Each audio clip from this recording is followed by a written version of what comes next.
Hai teman-teman, kembali lagi bersama aku Gracelyn Estrelita. Di video sebelumnya aku udah sempat jelasin ke kalian bagaimana pengalaman aku apply visa Korea Selatan D4. So today aku mau jelasin ke kalian bagaimana pengalaman aku apply sekolah bahasa di Korea Selatan. Di video sebelumnya juga aku udah sempat jelasin ke kalian kalau untuk apply visa D4 itu kita harus daftar terlebih dahulu di salah satu sekolah bahasa di Korea Selatan. Nah, untuk daftar di salah satu sekolah bahasa tersebut itu minimal 2 semester atau 2 term untuk mendapatkan visa D4 atau untuk apply visa D4. Oke, langsung aja apa aja persyaratan-persyaratan dan langkah-langkah yang aku lakukan untuk apply sekolah bahasa di Korea Selatan. Yang pertama, aku pastinya cari informasi terlebih dahulu mengenai universitas-universitas di Korea Selatan mana aja yang punya Korean Language Institute atau sekolah bahasa. Nah, kalian juga bisa cari informasi tersebut melalui website studyinkorea.go.kr. Setelah kalian cari informasi-informasi tersebut, kalian bisa mempersiapkan dokumen-dokumen yang dibutuhkan. Nah, karena waktu itu kan aku masih belum tahu mau sekolah di mana dan masih belum ada pikiran untuk mau ambil atau apply sekolah bahasa di mana. Jadi waktu itu aku masih cari informasi-informasi mengenai universitas-universitas di Korea Selatan dulu. Nah, waktu itu juga aku sempat bingung mau ambil sekolah bahasa antara di kota Busan atau kota Seoul. Kenapa kok aku sempat kepikiran untuk ambil sekolah bahasa di kota Busan? Karena yang pertama biayanya itu lebih murah. Nah, kalau di Busan itu biaya sekolah bahasa per semesternya bisa antara 1 juta won sampai 1.400.000 won. Sedangkan kalau di Seoul itu biaya untuk sekolah bahasa per semesternya antara 1.400.000 won sampai 1.700.000 won. Nah, perbedaannya kan lumayan. Jadi aku masih mikir-mikir, tapi setelah aku pikir-pikir, aku memilih sekolah bahasa di Seoul. Oke, untuk persyaratan-persyaratan dokumennya itu apa aja sih? Kalau dari Korean Language Institute-ku, itu yang pertama pastinya kita perlu untuk menyertakan form aplikasi atau form pendaftaran dari Korean Language Institute tersebut atau sekolah bahasa tersebut. Nah, biasanya di form aplikasi atau form pendaftaran tersebut kalian diminta menjelaskan alasan kenapa kalian mau sekolah bahasa di Korea Selatan atau di KLI tersebut. Nah, kemudian selain form aplikasi, kalian juga diminta untuk menyertakan fotokopi identitas paspor. Kemudian itu fotokopi identitas paspor pribadi. Nah, kemudian fotokopi identitas paspor orang tua juga atau KTP orang tua itu juga boleh. Kemudian kalian juga diminta untuk menyertakan dokumen keuangan, yaitu dokumen keuangan dengan minimum saldonya itu 10.000 USD. Nah, kalian juga diminta untuk menyertakan yang terpenting itu fotokopi ijazah dan transkrip. Nah, fotokopi ijazah dan transkrip ini harus ditranslate dalam bahasa Inggris, kemudian harus dicap notaris, dan kemudian harus diapostil. Karena aku daftar sekolahnya semasa pandemik dan aku tinggalnya di Surabaya, untuk apostil kan harus ke Jakarta. Bisa juga melalui calo-calo, tapi waktu itu aku cari informasi sebanyak mungkin, banyak dari mereka yang harganya nggak masuk akal.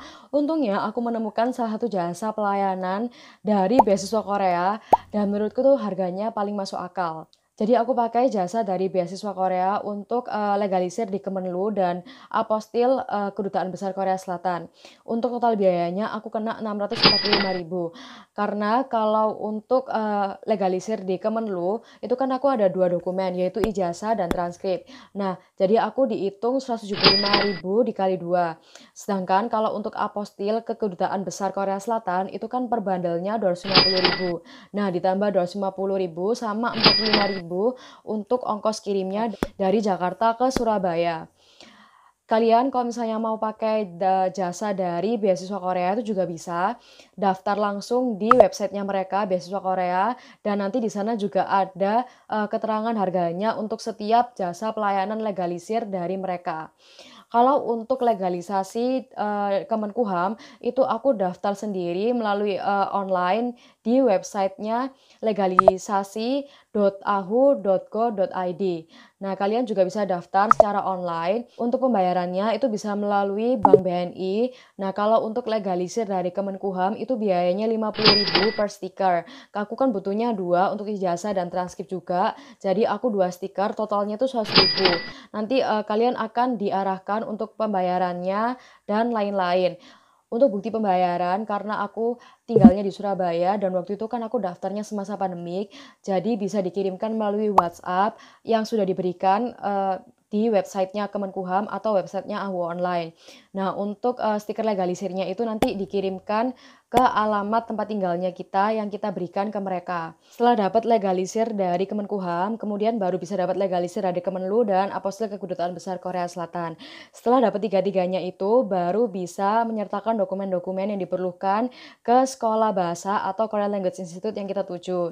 Nah, ada beberapa sekolah bahasa atau KLI yang mengharuskan kita untuk mengirimkan dokumen-dokumen kita itu ke alamat mereka langsung. Tapi di Korean Language Instituteku itu cuma email aja nggak apa-apa. Dan prosesnya waktu itu cepet banget. Jadi waktu itu aku email dokumen-dokumen yang diperlukan ke sekolah bahasa. Kemudian mereka setelah terima, mereka akan mengirimkan bukti uang yang harus dibayar ke sekolah tersebut. Dan aku waktu itu setelah itu melakukan pembayaran. Kemudian setelah mereka menerima pembayaran dari aku, mereka langsung mengirimkan letter of admission, jadwal kelas aku untuk fall semester dan winter semester, kemudian business registration number dari sekolah bahasa tersebut, dan bukti pembayaran untuk apply visa D4. Jadi setelah aku diterima dan aku mendapatkan letter of admission dan dokumen-dokumen lainnya, aku langsung apply visa D4. Dokumen yang udah diapostil itu nanti bentuknya akan seperti ini, letter of confirmation. Nah, di balik sini nanti ada ijazah dan transkrip aku. Tenang. Ini stiker legalisasi dari Kemenkumham, Kementerian Hukum dan HAM Republik Indonesia, seperti ini. Nanti kalian bisa tempel di kertas yang ada cap notarisnya, terserah mau di sisi mana aja. Kemudian ini legalisasi dari Kementerian Luar Negeri Republik Indonesia, seperti ini stiker legalisasinya. Nah, ini juga transkrip aku. Kemudian ini juga ada,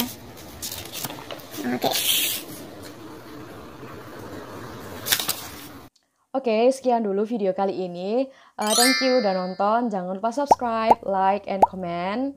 I'll see you in my next video. Bye-bye.